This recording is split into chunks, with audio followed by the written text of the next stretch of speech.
Well, with Richard Donner, we were just talking about how terrifying an empty canvas can be sometimes for a painter. For a filmmaker, is there a time when there's a complete blank and you've got to start filling it in, and that's the scariest time of all? Yeah, it's invariable that when the day we're supposed to start shooting, the night before, I come down with laryngitis. Laryngitis? I always do. I'm serious. I mean, I know it. Everybody now that knows me laughs. I know I got the flu. I can't go in. Let's wrap. Let's not start today. I can't talk. But everybody that knows me will insist that I go to work, and I'll insist I go to work. And when you finally say action for the first time, it all disappears. But it's total panic. Well, total horse panic. or not, I understand you're very funny on the set. Danny says that occasionally you would say, "Why am I waiting?" Well, that's not funny, man.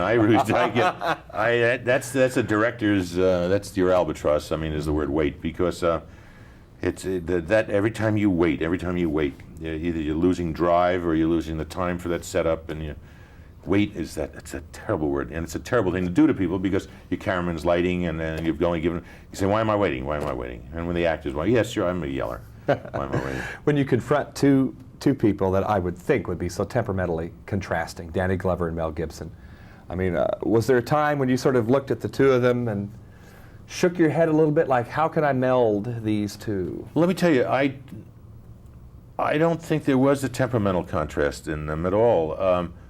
Their temperaments were magical. Both of them are very disciplined actors. Both of them are very wonderful people with a great sense of humor and a great personality. They, if anything, I would try and create a little bit of a problem between the characters on screen, because they seem to be so much alike in person. No kidding. Oh yeah, both of them had me giggling all the time, and did Mel ever get out his red nose? His red nose. Supposedly, according to a journalist, he has a funny nose. Oh yeah, that little ball he puts on the end. Yeah, but Mel is always doing. Mel is one of the funniest young men I've ever worked.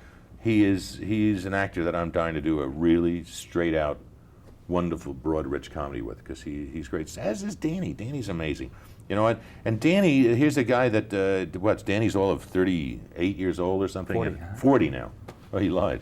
An incredible physical condition, and he portrayed a 50-year-old man.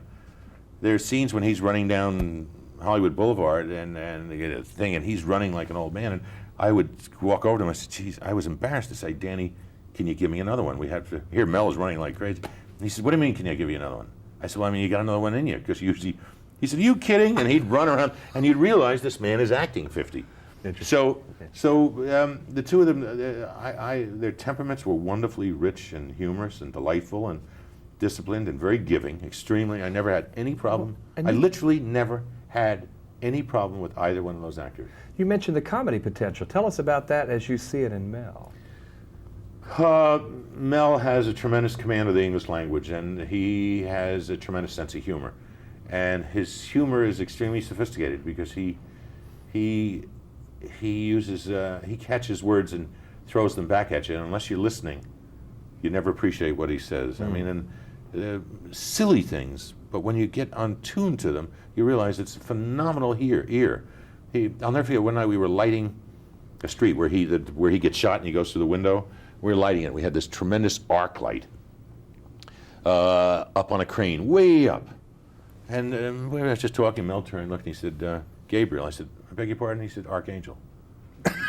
I mean, it was like this. And if a lot of people, he would say, "Gabriel," and keep walking. And unless he said, "I beg your pardon," and he had to fill in the gaps, because nobody was that quick. He's amazing. Yes, it was a thrilling relationship working with both. Had some of those things surprised you as a director? Were there surprises there with that man?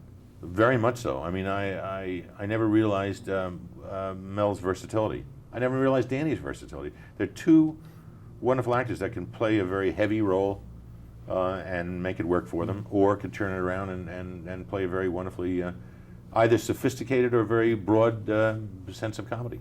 There's that moment in Lethal Weapon when all negotiations and diplomacy ultimately fail, and we have to turn to the kind of violent potential and Action. It's, you you know, like I don't action call it instead of violence, don't well, you? let me tell you, I don't. I swear, even in I know violence to me is gratuitous bull, and I hate it. I hate it when people are violated, and I hate it when when there's bloodletting for just to make a motion picture work.